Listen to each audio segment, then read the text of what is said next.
Look, I can't help but think that now might be a good time for a little fire and ice. Please do not There is know. never a good time for fire and ice. What happens when you mix fire and ice? Warm water, baby. It's bubbling, baby. Warm water. Warm water.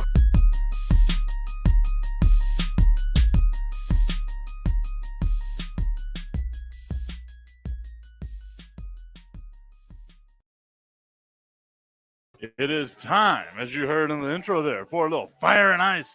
Mike Tipton, Brandon the Iceman Cohn coming to you live from over here at Union DraftHouse 730 Sunland Park Mall in the parking lot of Sunland Park.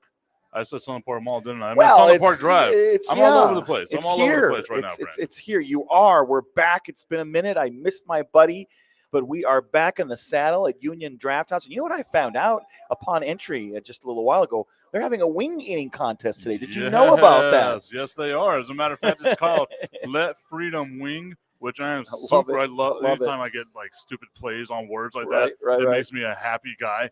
But they got the Let Freedom Wing contest going on a little bit later on. It'll be 3 o'clock this afternoon, so you still got enough time to come on down here to Union DraftHouse. Just get hammered drunk. Because I don't know about you, Brandon. Anytime I get hammered drunk, I get super hungry. I think that'll give me a leg up on everybody. For sure, man. And they said that, look, if you can be lucky enough to win, there's like gift cards and stuff like that. So, I mean, that's going to be – they got the whole 4th of July set up outside because we are just a few days away from the 4th, today being the first day of July, and also Bobby Bonilla Day, right? You know exactly how to get it's a holiday. If I'm observing it, which I am observing it, it is Bobby Bonilla Day, folks. But look at this to your right, Tip. We have this lovely 4th of July set up outside for some good breeze later on with some wing eating contest there. And the wait staff here, the lovely ladies of Union DraftHouse, they are dressed to the nines as well. All their freedom bikinis going on. Love it. Yeah, you're not going to find a better place. So come on out here. I don't know how. I know they're going to be doing it today. I don't know how long they're going to be festive. I think they're going to be completely festive all the way through the days. Yeah, I would think so. And it's great. You know, like I said, I noticed that's the first thing I saw was the 4th of July. Red, white, and blue flag bikinis. They're pretty cool. I thought the first thing you saw was the wing eating competition that was going on. I noticed that. I said, what the heck's going on out there? Thing that you'd be looking at. I said, this looks phenomenal. So you mentioned it, Brandon. One of my favorite things I love talking about, Bobby Bonilla Day. It is the 1st of July, and every 1st of July from 2011 until 2035, the aforementioned Bobby Bonilla is going to get himself a $1.2 almost $1 million payday from the New York Mets, who in 1999 should have just paid the man $5.9 million instead of drawing it out for 25 years with an 8% interest on it, man.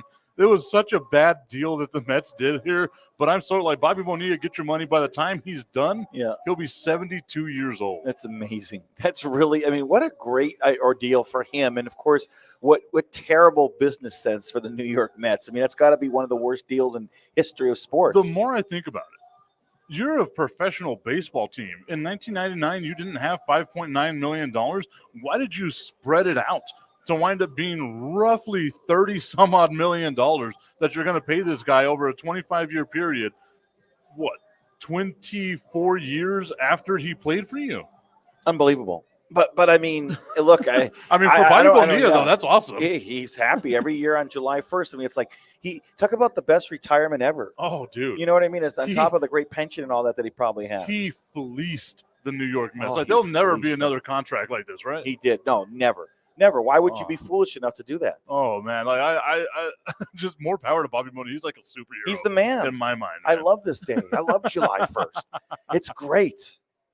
So, we've got a lot of stuff going on. We do. This is normally like the dog days, Brandon. There's like nothing going on in the world of sports. At least that's what we're told that we need to believe, right? Yeah. Like, we just got soccer. We just got baseball. Some great stuff happening in baseball. A perfect game by Domingo Germán earlier during the week for the New York Yankees. You know, that made me happy. Of course. I watched all 2 innings of that game. Well, at least you caught a little bit of it. I mean, that's what, number 24 in history of baseball, I believe, and the 4th for the Yankees. Wow, well, of course. Of course. Thank you for mentioning that. Well, you know, you got to. You have to mention that the is fact your team. That the New York Yankees are the greatest team in the history of baseball.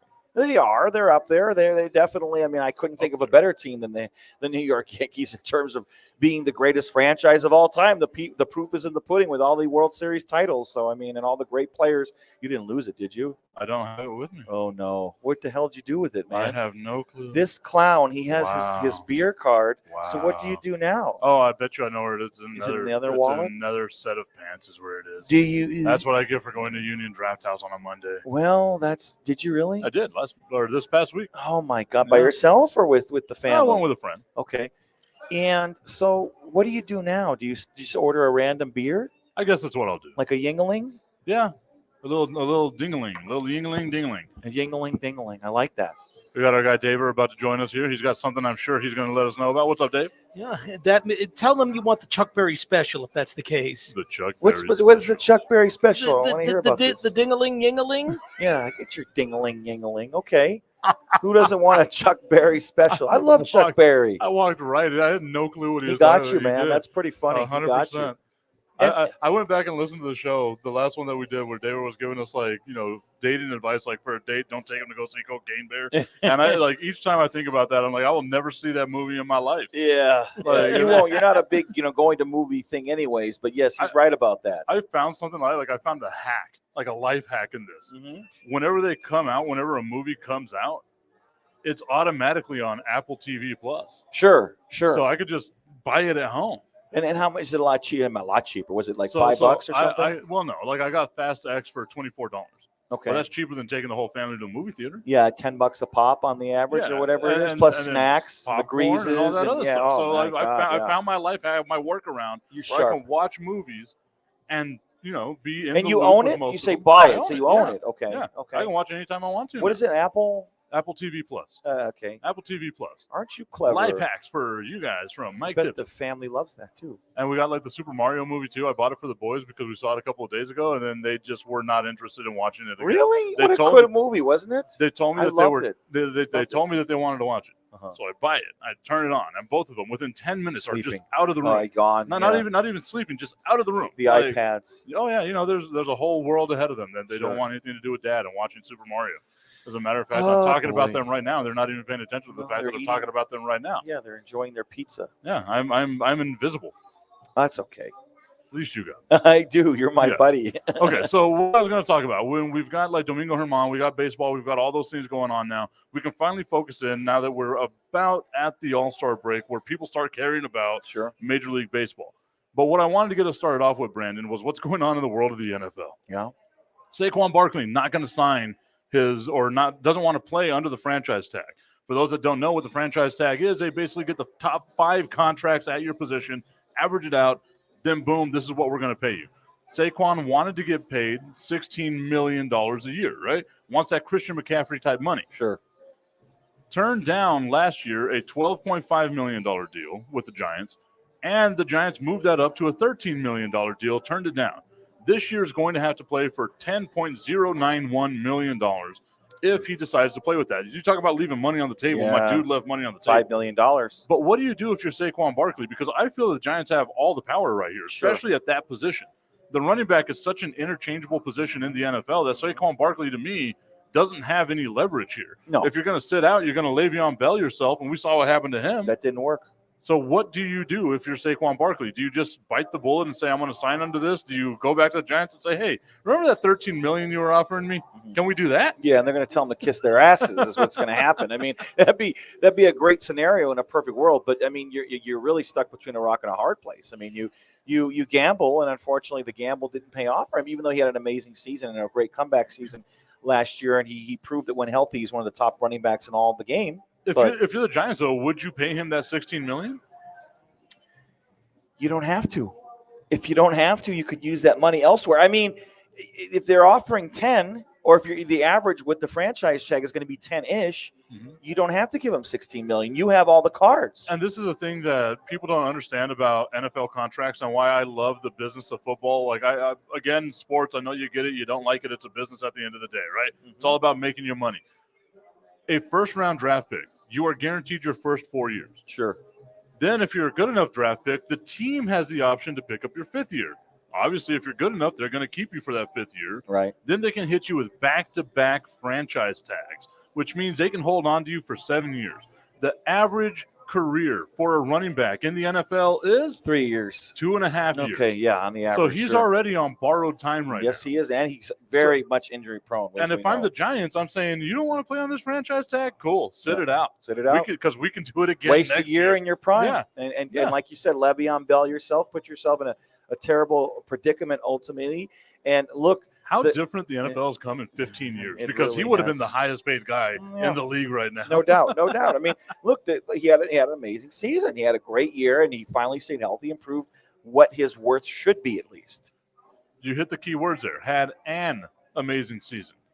Finally stayed healthy. Exactly. Right? And he didn't even play a full season last year. He played 16 games, which, yes, 17 now. It's a lot of games, whatever. My thing is, if I'm the Giants, I don't give a crap about, I can replace him. He's super replaceable. Every single one of these, running backs especially, are super replaceable. You don't need to have these guys and paying them huge contracts. I think the last big contract we're going to see out of a running back position is going to be Zeke Elliott. And everybody got to see how that handcuffed the Dallas Cowboys. Yeah. And it didn't work out for them at all, because his decline, unfortunately, literally started once he got his contract extension. And he was never the same running back. He didn't ever have that explosiveness that he had his first few years in the league. Hence the reason why nowadays, they're a dime a dozen. They really are. And that's hard to believe and hard to say if you think about it with running backs. Well, and that's the thing with the NFL, right? You have to hit your window so fast. Mm-hmm. And if you're going to pay the quarterback, then you got to make sure it's a team friendly contract and all kinds of stuff. Look at what Patrick Mahomes has, right? Joe Burrow has come out and said, if the Bengals are going to sign me to a long-term deal, I want it to be so friendly for the team so that we can actually sign weapons. Dallas Cowboys didn't do that. Mm-mm. The Giants didn't do that with Daniel Jones. That's an unnecessary contract for a quarterback that had a good year. Mm-hmm. So for me, it's I don't understand what they're necessarily trying to do here. If I'm the Giants, if you want your team to be good, then obviously you need to have him on there and hope that he stays healthy, right? Of course. But you can also kind of replace him. There's other running backs that are out there. There's a lot of really good running backs. If I'm the Giants, I'm looking at Zeke Elliott because he gets into the end zone. Sure. Right, sure. He had 12 touchdowns last year, and I think a total of 11 yards. I'm obviously exaggerating, but he got all those touchdowns this far away from the goal line, right? So he can punch it in. He can. You got to be able to Saquon's got none of the leverage here. That's basically what I'm trying to say. That guy needs to realize that, just like people in media are super replaceable, I think running backs are the radio people of the NFL. Yeah, that's a good analogy, and it's unfortunate, but it is true. And that's the thing is that, if you know that your shelf life is extremely limited, definitely a lot more limited than other positions, then you really have to exploit the limited time that you have, or else you're going to be left in the cold and left in the dark, and that's not a good thing. And again, for him, it's always a gamble. And look, prior to this, the ball was in his court in the respect that he could have negotiated for more, because the Giants were just so sold on his abilities. But of course, the guy couldn't stay healthy for the life of him. So now it's kind of look, you got to do with whatever you think is going to happen here, whether or not. They're going to offer you what they feel your worth is, and does that make him look good? It's kind of those things where you better take what they can give you at this situation. Brandon the Iceman Cohn being asked by Dan Morales, did you just use him as an adjective for getting hurt? Not for getting hurt, but for leaving money on the table. For those that can't remember, Le'Veon Bell actually turned down a franchise tag and a contract extension from the Pittsburgh Steelers that was going to pay him roughly around $20 million. Yep. Turned all that down, decided he wanted to sit the whole year out. Ultimately never made that $20 million back. He got some back in guarantees from the Jets, but he was never the same player afterwards. Never. Couldn't really hit the gap the way that he did, because running backs to me age like a loaf of bread. They do. Or a gallon of milk, right? It's totally. so fast because of the way that you get hit. That one season off can be super detrimental in your mid to late 20s, like Saquon Barkley is, which is strange for two guys, you in your 40s, me in my late 30s, to be able to be like, oh, these guys right here. These guys are old. Aging They're ancient. so damn bad, Absolutely. but they're 29 years old. What's up, Dave? And now you know why Stephanie Aragon is multi-talented, not just a running back, but a quarterback as well. Yeah. A quarterback, a receiver, a running back, a defensive player. She's super multi-talented. And for those that can't remember, Stephanie Aragon from the Sun City Stealth, the big friend of the show, they finished their season last week. Brandon, unfortunately, getting routed. The game had to be stopped. Well, due I'll tell to you what, multiple injuries and things of that nature suffered by the Sun City Stealth. Dave and I did the game a few weeks back, and we had a blast. That Aragon really impressed me. And shout out to Dave again for getting there early, setting everything up, doing the camera work. And I tell you what, I had a great time, man. I mean, I filled in for you. You were at your nephew's graduation. It was phenomenal. That is a great franchise, man. I mean, they play their asses off. If you haven't seen a game, we've been broadcasting their games for the first 3 seasons, right? Mm-hmm. They're really fun. I mean, this is my partner in crime right here. We have a good time together, you and I. They are a scorching hot team right now. As a matter of fact, me getting this bottle yesterday made the city streets of El Paso the hottest streets known to mankind.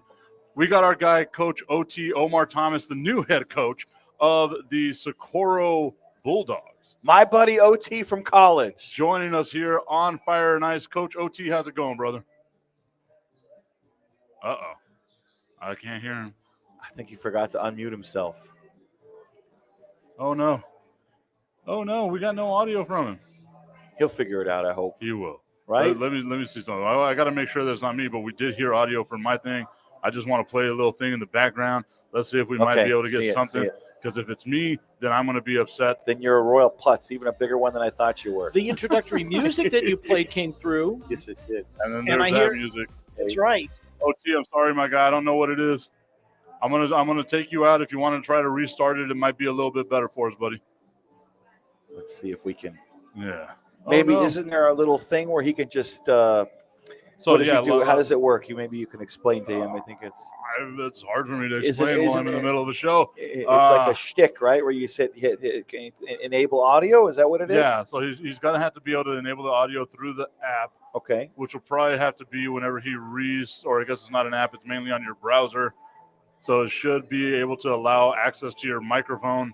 Most of the time, if you're trying to use AirPods or something like that, that won't come through because AirPods are the devil, basically, in my mind. Okay. I kind of like them, but okay, I get what you're saying. Well, no, because whenever it comes down to this stuff, it doesn't work on this? So it's potentially the AirPods? Okay, yeah, so we'll have him. Could be something like that. Not all AirPods have the microphone wired the same way. Exactly. Oh, yeah. Exactly. Okay, so we'll see. Maybe Coach OT is able to get something working a little bit better right now. In the meantime, like I was talking about, we have the hottest streets in El Paso thanks to a little bottle like this. Brandon, I wanted to ask you a question. Yes. Obviously, for those that might be living under a rock, not in the El Paso area, there was a shipment of Tabasco that got spilled onto our roads. And it took multiple hours to get cleaned up. Yes, I heard about that on the freeway, right? They had to have a hazmat crew out there to clean it up. Yes, that's because it's. Why on God's green earth would they need a hazmat crew for hot sauce? I don't know. And it's not even that hot. It's just tiny hot. I mean, I don't know, man. I mean, maybe because it has something that we didn't know about, but. It's Tabasco sauce, man. It's not. I can even handle Tabasco sauce.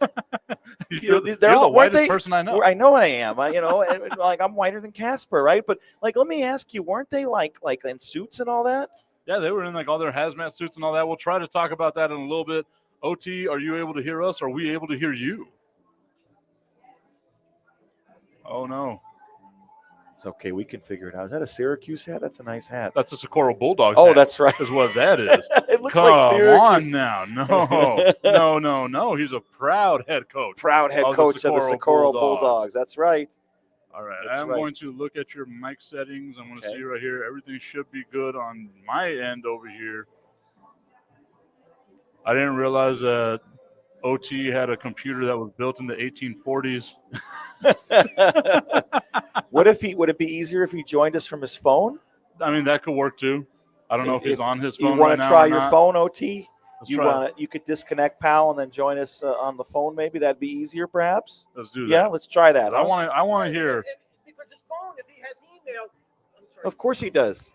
And therefore, he could click on the same link that you send him on the email as sent through the phone. We've had many people join us on their phones before, haven't we? Yes. Including the field reporter for the Sun City Stealth. That's how we included her comments in a broadcast. Yep, that's 100% the way that we did it. So I'm going to kick that from the studio for now. This is the fun part about like live stuff and radio, trying to live stream. podcast, right? OT, we told you should just come over here, joined us with it. You could have gotten yourself a grease, A nosh, good grease. I do like that hat though. I'm like, It's a cool hat. As a Socorro alum, I'm Yeah. going to buy that hat. You should. Like, With I the need S to on buy it, that and hat. it's Yeah. orange, right? Isn't it No, oranges? What is wrong with Well, you? it's because I'm colorblind. I couldn't see it very well. It looked like it was just brief. I have like the worst color recognition definition type thing, and even I was like, okay, we can't. Like that's red. Yes. Let me just look at it a little closer. Have you never seen like Socorro High School? Of course I have. Well, where did orange come from? Well, because The sometimes Sunset Stealth. When orange- Brandon was talking about doing the game a week or so ago, that's where it came from. The Sunset Stealth. I got your back. Thank you. You're turning really Thank red you. right now. Stop So I it. got to make Speaking sure of that red, I got your back. Speaking of red, you're embarrassing me. Red and for a blue. You got it change. going on right here. I tried, man. Oh boy. Okay, so back over to our Tabasco debacle that we had yesterday. The fact that they had to be in hazmat suits makes me wonder what the hell was going on with this. I'm going to bring OT on this because I want to see if we can actually hear him this time. We can hear him. I heard a little bit of something there. How you doing, Coach? Good. How are you guys doing? My buddy, there we're we back. go. It's good to see you, Coach. What's going on, fellas? Been a Hey. long time. We missed you. You're back, and now you're the new head coach of the Socorro Bulldogs. Hey, OT, I couldn't be more proud of you. I appreciate it, B.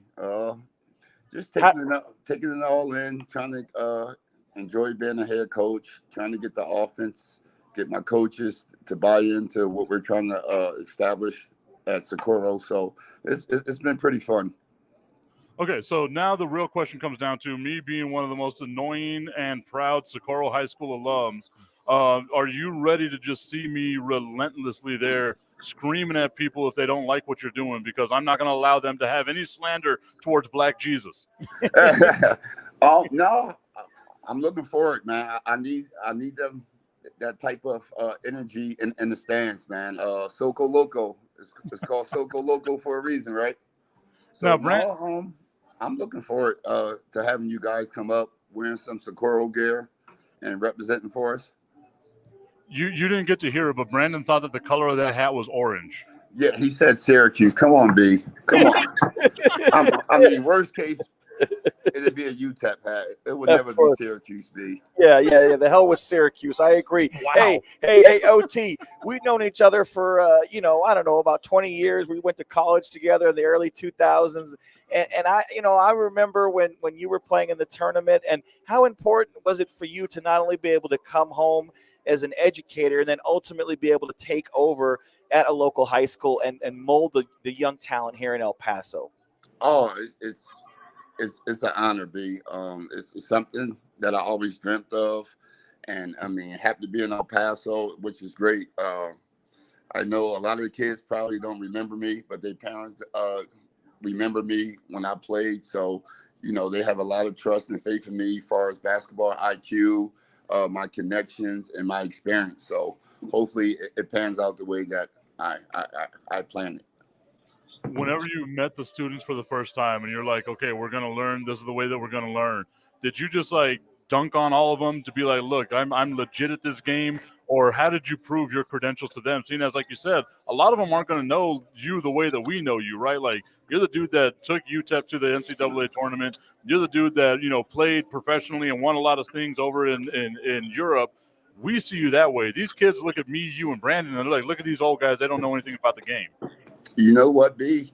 And it took, since you got so much social media, they looked me up on YouTube, and some of the guys used to come to open gym with the girls and challenge me to a one-on-one, and I wound up beating the crap out of them. So I got my respect level from that aspect, just playing with them, just talking to them. They listen to my conversations, how I delivered the message to them about the overall plan, the bigger picture about basketball. So I earn my respect that way. And I walk around the halls. I'm a PE teacher, so they see me shoot and stuff when they come to the gym, PE. So it was a mutual respect. OT, previously you worked with our buddy Doc Sadler at Southern Miss. You were director of basketball operations.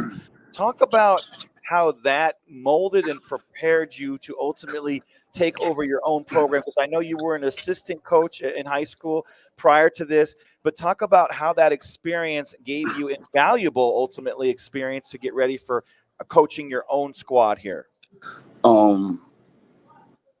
Me working with Doc gave me a lot of responsibility, time management, and I had to be organized.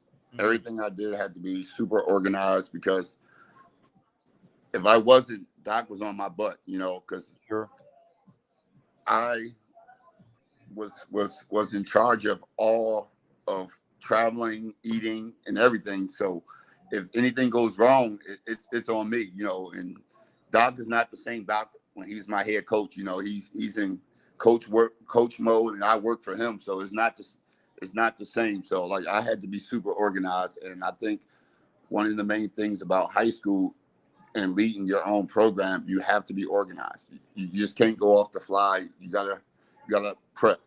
It's preparation and time management. So that's been the biggest thing for me, the preparation part, which I did at Southern Miss, which carried over for me to be a head high school basketball coach. So Coral High School has never really been known as like a basketball, mecca of a school. What is it that you plan on doing to kind of change that, to make Socorro the cream of the crop in the SISD district and in the city of El Paso? I gotta play to my players' strengths. We got some talent there. It's not like the Franklins and all that where you got just athletes coming in, but I have a good group.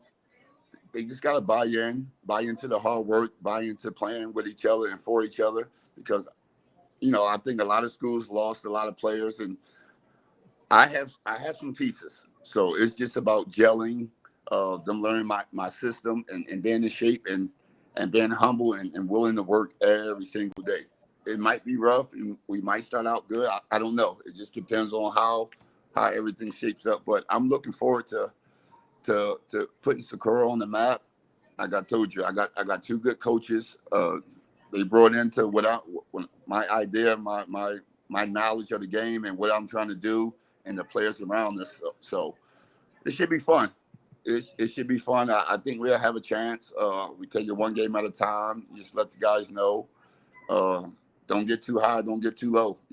It's my first year. It's their first year. I'm the new coach, new system, new discipline, new culture. So it's going to take a while to gel, for them to understand my concept, the way I want to play. So it should be fun. And I think this is wonderful for you, because I know you've wanted to be a head coach for a long time. I know, going back to Southern Miss, when you had the opportunity to be the director of basketball operations, then of course you became an assistant coach. And I know it was your dream, to eventually move up the ranks and do that. And now you and Tevin Caldwell, we're seeing a lot of former UTEP minors who have come back home and now taken over these local programs. And I think it's wonderful, because you guys are now giving back, and ultimately you're getting your opportunity to create and mold the local talent here in El Paso. Yeah. You know what, B? It's being an assistant coach in college. Like, ultimately you do want your own head coaching spot. I just knew it was only a matter of time. Things worked out. I'm a hard worker, so I didn't mind taking those steps to get where I needed to go. I do think the city of El Paso is up and coming as far as basketball, hiring former players, UTEP minor players, and bringing basketball to El Paso, which I think is good. But this is just the first step of the end game for me. Now I want to have some success in high school, and then start trying to climb the ladder slowly but surely. But it's definitely a good look. You got myself, you got Tevin, you got Gene, you got Miguel. So it's up and coming. I think it's great hires for the city of El Paso. As far as Jerica Hughes came back. Jerica Hughes now, she's with UTEP women's basketball. So yes, all these former minors coming back, and like I said, really molding the talent here. And I think it's wonderful because of what you all have accomplished, and now you can kind of pass on your knowledge to these kids here. That's the ultimate game, just to try to get them to think outside the box. And some of these guys, some of these players really want to go and play Division I, Division II. So I've been there. I've done that. I had success at every level, including JUCO. So I can guide them and let them know what type of work is going to be, what to expect. I recruited for Coach Sadler at the University of Southern Miss. I know what college coach is looking for, so I can help my guys. So I try to do everything as far as practice. I don't practice. I try to practice college plays so they can learn and understand what coaches are looking for. One of the issues that I came across being someone that's from Socorro, talking with some of the former coaches over there as well, was the fact that there seems to be a level of apathy there between like the students wanting to play the game and then most importantly getting their grades where they need to be. How important is it for those students to make sure that they're making that grade whenever it comes down to wanting to play for you? That was the first thing that I addressed as becoming a head coach. I coached under Coach Flo, and academics was number one, so I had to suspend one or two players from grades, like my first couple of weeks. Like I want to make sure that each player has an opportunity. If you don't have grades, you're canceling yourself out off the rip. So I'm gonna make sure they're student athletes because I know how important grades is and what it can do. I wasn't a great student, but I was good enough student to get a scholarship. So you're not a good student, you might have to go the junior college route, which is it's not a bad route, but if you don't have to go that route, I don't suggest it for anybody, but academics is going to be first. If you want to play for me, you got to have an 80 or above. That's the limit. That's the standards that we set. That's my standards. 80 or above. I would have never been able to play then. No, you've been a manager with me, though. No, but OT, you and I, when we were at college, we took several communications classes together. And your buddy B always used to help you out and bust your balls, make sure you're getting those grades up because we needed to make those NCAA tournaments. You remember that? Hey, B, I appreciate you. You did help me get through 2 of our communication class. You used to wake me up. I was dead tired, and you, hey buddy, I got the notes for you. Look, I got you. Like it was days where I'm just physically exhausted. I'm coming to class and be like, I got you, buddy. Like I got some notes. I know you're tired. You just came from a road trip. B, I appreciate you. You helped me get through those 2 or 3 communication classes. We sure had a good time. Dr. Barrera, he's a good man, Yes, sir. Good times, my pal. We always would get good greases back then. You remember that? Yeah, you don't get greases no more. You look good, B. You Thank lost you. weight. You look really good, man. Yeah. I guess you don't eat greases no more, huh? Well, we I definitely still catch up on one. I still eat greases. Tip and I have a good grease at the Union DraftHouse every week, so I just try not to have nearly as many greases as back in the day. T. I got you. So when y'all go, invite me. I'm always available. I'm on the west side, so yeah, don't be a stranger. I like to hang out and talk sports and just kick it, and come on, Tip. Yeah, Tip. What's the matter with you? I you know what? Next week. Actually, no, you're not gonna. Are you gonna be I'll here? be next here. week? Okay. I'm gonna be the last show till I go out of town. You got it, OT. Next week. Okay. There it is. So I got one question here from one of the listeners here. He says, do you have any words of advice for a YMCA 9U basketball coach who never played and is coaching because his kid wants to play? A lot of good players with big aspirations, but he wants to know how can he best guide them? Just fundamentals. Like just teach them the fundamentals. You got kids watching Steph Curry, James Harden. No.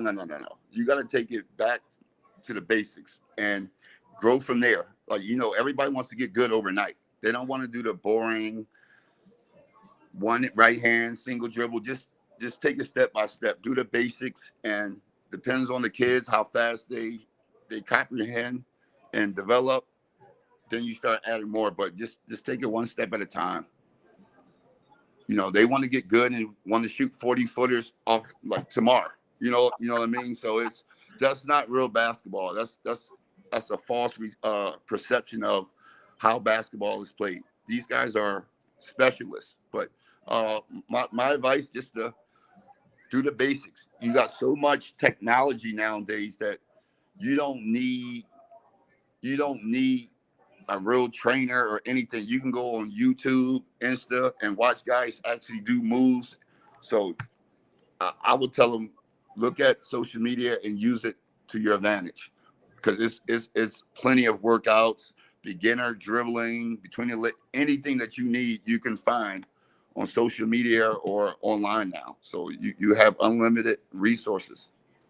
So you brought up something that makes me want to ask you this question, because you're a pretty young guy, right? Like you're not Youngish. super old or anything like that.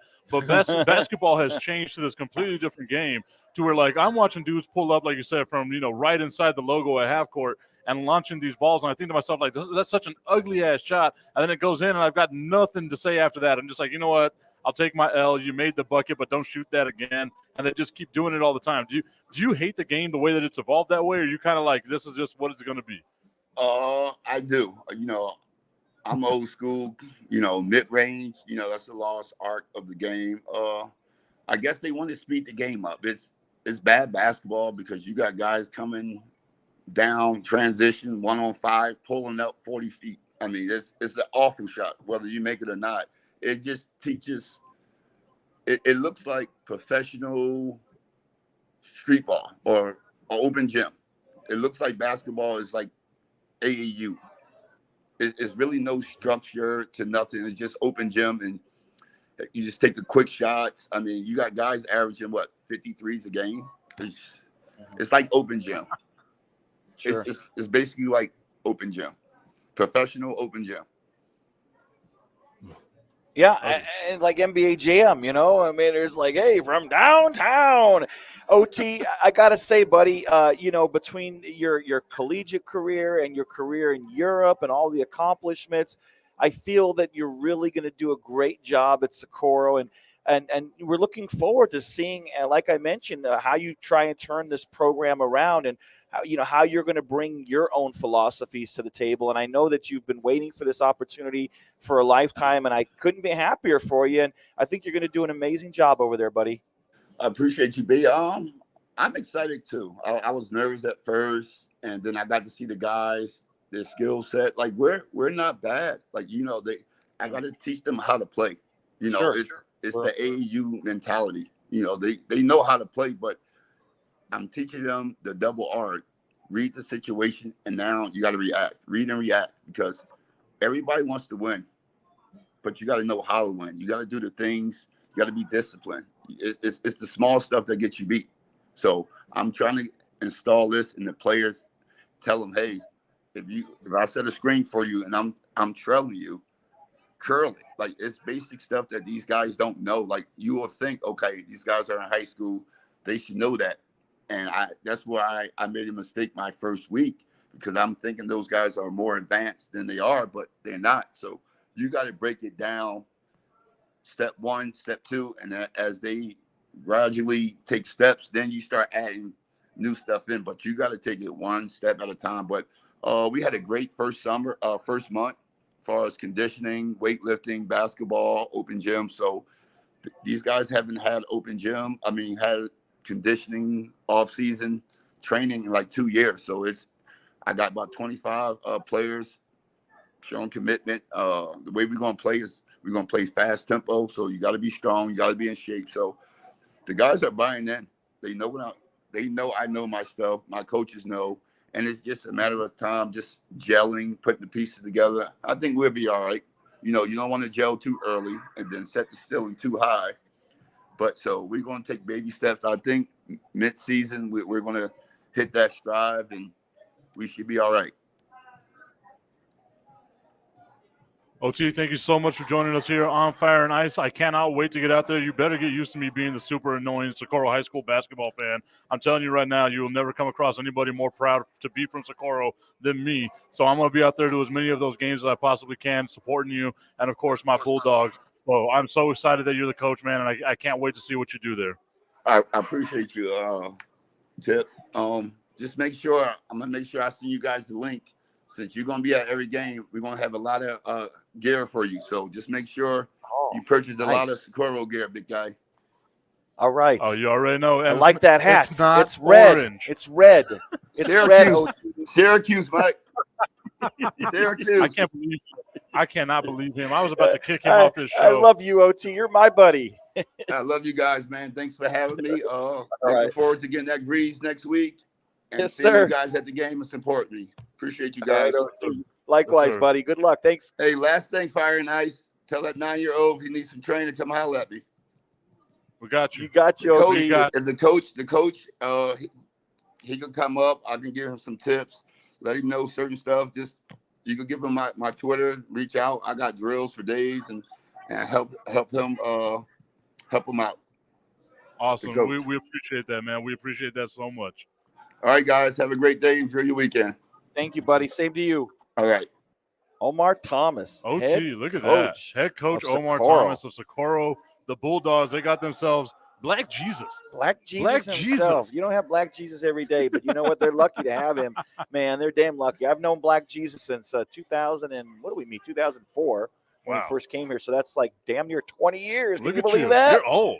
Yeah, I am. old Now, as yeah, shit. you getting up there though. You getting up there, buddy. OT's about my age, I think. I will say this right now. I'm the youngest adult in the This- top floor here at Union DraftHouse, and I love it. Your wife's giving you the stink eye. Destiny, you I do that. am the Destiny, youngest you look adult. younger than him. This is the thing, all right? You're 39, right? She might look younger than me, yes, but I am physically the youngest adult here. The only people younger here than me are Jericho and Jinder, and they're 10 and 5. Little, I can't believe that he's 10 years old Yeah, already. he's a I've giant. known him since he was a baby. Yes. Eric Weaver saying OT is already establishing a great atmosphere for those kids. Looking forward to seeing the work come through. And then Dan Morales, who was asking us about the 9U, he's super excited to get that help. How awesome is that? Because OT doesn't have to do that. No, He doesn't have to be a guy that No, says, he you know what, hit me up and learn how to do these things, learn how to coach.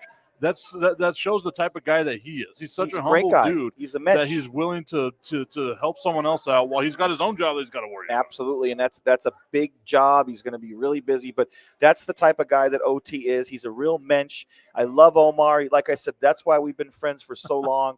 He's a great fella. He really is. Jonathan Hood saying that he thought he was Black Jesus. You are. There could be, I guess Maybe there number can't 2 be. or number 3 or Yeah. Black Jesus A or B, but there's only Yeah. one Black Jesus. That's Omar Thomas. JU for Jesus understudy. That's There right. we So Jesus understudy. I love what Dave brings to the show. Jesus That's why we love our understudy. buddy Daver. He's our pal, isn't he? Of course he is. I want to give a shout out to everyone that is tuned in right now. Remember, we are over here at Union DraftHouse. They've got Let Freedom Wing, the wing eating competition happening today at 3 o'clock. So get on out here, 730 Sunland Park Drive in the parking lot of Sunland Park Mall over here on the west side of El Paso. I'm sure they're doing it at all of their locations, but this is the one that you need to come to, brother. Yeah, they have a nice patio. They got the 4th of July stuff out there, the flags, the nice tablecloth. They are ready, man. It's really cool. Really Whenever- cool to see. Have you ever done like a food eating competition like that? Well, one time I did a hot dog eating contest when we were at the station, and Buzz had made me a bet from KLAQ that I couldn't beat Fernie. I don't know if you remember Fernie. So Fernie and it was a hot dog eating contest at the old Cohen Stadium, and I beat him. But damn, was that hard, man! I think I was only able to put down a few hot dogs, and the hardest part was the bread. And I'm doing the whole. Were you dunking it? Yeah, I was doing the whole chestnut shtick or Kobayashi or whatever the hell his name is, and I'm sitting there, dipping the bread. And it was disgusting, it was like absolutely disgusting. I was dipping the bread like that. I don't think I'd be able to do the whole dipping of the bread gross. thing. It was. I don't think Dave may have been there. I mean, this was a long time ago, and he was rooting me on, and I ate 3 hot dogs. I beat the guy by like 1, but I couldn't eat that much. It was too rushed for me. How many hot dogs? Like 3, dude. That's it? Yeah, I Wow. disappointed Cap. Which is like, oh, you disappointed us. I'm like, well, at least I won. That's all that matters. Yeah, I won. Yeah, you don't have to win by 1,000,000 hot dogs. You No. just win. I won. That's all that matters. 1 was as good as 100. Brandon, the Iceman Cone, former hot dog eating champion. Yes. Of Yes. What year was this? Like Oh, 2000? geez, that was like 2005. It was Oh, a long wow. time ago. No, I didn't Yeah. get to the station until 2006. Well, so I you just missed me then. just I, missed I'm you. guessing it was 05. It could have been 06. I don't know, Daver, but all I know is I thought you were there at least. So you don't know this, Brandon, but I actually entered you into the wing eating contest. Oh, thank you. It's going to be the hottest wings that they have. Oh, you know me and hot wings. I love Yep, hot so, wings. So you'll be all right. I think. Is it really the hottest wings they have? Yeah. Oh, that sucks. I gotta go. I didn't enter you. I into gotta that. go. It's 12:40. I gotta go. I just wanted to see the look of panic on your face as I told you that, and it made my day. Yeah, thanks. Thank you very little. Oh, you're very welcome. All right. So we had OT on. We were talking about basketball. We're doing all that good stuff. I want to talk to you about something that we haven't been able to talk about that much recently, which is the San Antonio Spurs taking Victor Wembanyama with the number 1 overall pick. What are your expectations? What do you think Wembanyama is going to do with the San Antonio Spurs? Well, I feel that I have extremely high expectations, as do a lot of people. I feel that he has the stature, the physique, the natural raw basketball skills to become that next great big man in the NBA. I mean, if there's one team that knows how to acquire the great big man, it would be the San Antonio Spurs with Duncan and the Admiral. So I feel that he's got the perfect coach. I feel that Popovich will be there until he can't coach anymore. I think it's a great franchise for him. I'm not a Spurs fan like you are, but I've always respected them greatly. 5 NBA titles. And I think that if the kid puts a little weight on, gets a little stronger, then ultimately he won't just be that next clumsy big man. But he's got a lot of confidence. I remember when they were talking about that import from France, they suspected that he might have to bulk up for Americans' version of the NBA. And his response is, no, why should I? I think everyone in the NBA should all slim down. And he just smiled. I kind of agree with him. I think, make LeBron James lose 50 pounds. Make it fair for people for going up against LeBron James. Yeah, the heart is a muscle too. Yeah, it is. That's a good point. No, but I think he's going to be great. I mean, I think he's got all the potential, but we've also seen a lot of big man, huge guys like this that haven't panned out in the NBA. But Porzingis. Yeah. I mean, Sean Bradley was that big man that was supposed to be great, but he wasn't. So, yeah. So can I tell you what my concern with Victor Wembanyama is? It's not the height. It's not any of that stuff. Like, They measured him, I believe, at one of the things right before Summer League starts. You know me, I love me some Summer League basketball. Sure. So they measure him. They say, okay, he's 7'3.5". I can deal with 7'3.5". I was worried about the 7'5", 7'6". And yes, that's a huge difference whenever you look at what you're doing to your body physically, especially the feet and ankles. We saw what happened to Rick Smits. That's why Yao had to retire. Like there's been issues with these dudes that are super tall that the second they get a foot issue, game over. Right. So my thing with Victor Wembanyama isn't necessarily that. It's look at the situation he's coming into. Whenever the Spurs drafted David Robinson, they had a pretty decent team around him. Whenever they drafted Tim Duncan, they had a great team around him that was just hurt the year before, which is why they were able to, build and make, win championships and do all this stuff. Name one player on the San Antonio Spurs right now. Well, that's a great question. I mean, years ago they had Tony Parker. And that's what I'm saying. Ginobili. So Victor Wembanyama is going to a team full of a bunch of asterisks. Yeah. That are going to be basically Victor Wembanyama was like they'll be the answer to trivia questions. Who played with Victor Wembanyama his rookie season? Right. And it's because the Spurs have nobody on them. Yeah, they've got Greg Popovich. He's going to do a great job, and I know they've got the third most money in free agency or in salary cap with $37 million that they can go and pay out. My thing with the Spurs is if you want to try to make this a last hurrah for Greg Popovich, because he's 74 years old, he ain't going to be there much longer. No, maybe a couple more years. If you want this to be his last hurrah, you got to go out there and start spending some money. Yeah. The Spurs are in the advantageous position of having a lot of draft picks. In 2024, they have 3 first-round draft picks. In 2025, they have 3 first-round draft picks. In 2026, they have 2 first-round draft picks. I feel like the Spurs would be able to package a lot of that together, send it over to Portland, and get themselves a guy like Dame Lillard and maybe a couple of bench guys that can be there to be these veteran presence that you can have for Victor Wembanyama. So he's not carrying the team by himself as a rookie, because that's so unfair to ask of him with all of that expectation of you were drafted number 1 by the San Antonio Spurs. And so were 2 Hall of Famers. So now that's who you have to be. Well, I mean, again, it's yes, you're only as good as some of the talent around you, no doubt. Some of the talent? A lot of the talent. They talent. won 19 games. Yeah, no, I mean, what I'm saying is that you need to have that second and third great player to make yourself great as well sometimes. And what I'm saying is there's no talent on that roster right now. They better start, hippity-hoppity and start getting a little more talent, or else they're going to not win many more games perhaps. So, I mean, look, I've always been the advocate for building a great team and not just relying on one superstar, having, 2 superstars and 3 decent or 4 decent role players and a very solid bench. So long story short, yes, they're going to have to make some offseason acquisitions. If they don't, it will be a very brutal first season for him ultimately. I'm interested to see. We saw the NBA free agency picked up yesterday. James Harden getting his, obviously it's a $36.5 million contract. He's not going to leave that on the table and walk away from Philadelphia. So he re-signs with Philadelphia. Philadelphia is going to look to trade him. If you're San Antonio, do you target that? I don't know that he would fit so well in San Antonio. I don't know. He's an unusual character, that guy, as you know, and I don't know that he and Pop would get along so well. I think I would probably go the other way. I mean, not to say he's not a great talent, but I just don't think they would mesh well. Is he a Hall of Famer, James Harden? Wow. Because you got a multiple-time MVP. Yeah. A guy that, whether you like it or not, he did change the game of basketball. Yeah. He's definitely right now. And he's a bucket. Like, Probably- legitimately, he's a bucket. Probably a Hall of Famer. I mean, I think he's right on the fringe, But that's, as you know, the how would I put it? The criteria has kind of changed, in the last numerous years. But I mean, he would definitely fit in that criteria of being a Hall of Famer nowadays. I think the NBA Hall of Fame is the easiest one to get into, like the Basketball Hall of Fame. Like, you just show up and you're there. Yeah, you're cool, right? If like me, that. You, and Daver had like a 3-on-3 team and we won a championship, we would be eligible to be inducted into the Basketball Hall of Fame. For sure. That'd be hilarious. Sounds like the Capital One ads, the easiest choice around. Yeah, 100%. All right, so I'm going to watch some Yankees baseball because I'm seeing that they're currently taking on the St. Louis Cardinals. And this is not normally a game that we really get to watch a lot of because they don't play against each other all that much. Matchup. That's a beautiful stadium. I went there in 2017. It's garbage compared to Yankee Stadium, like anything else is compared to the Yankees. But I mean, it's a nice stadium. I was so glad that there were tens of people in Oakland to watch Domingo Germán throw a perfect game. At least there were tens of people. Eventually, they'll be in Vegas, and there'll be a lot more than that. Oh, man. Before we leave, what'd you think about that? Where the whole crowd from Oakland decided to show up for one game just a chance, sell the team, and then left. That's Oakland. That's the worst fan base in the history of fan bases. They have a reason because of the shitty stadium there. I went to that stadium 20-something years ago, and it was still crappy back then. But I did see Ricky Henderson steal home to win the game, and I saw Cal Ripken play.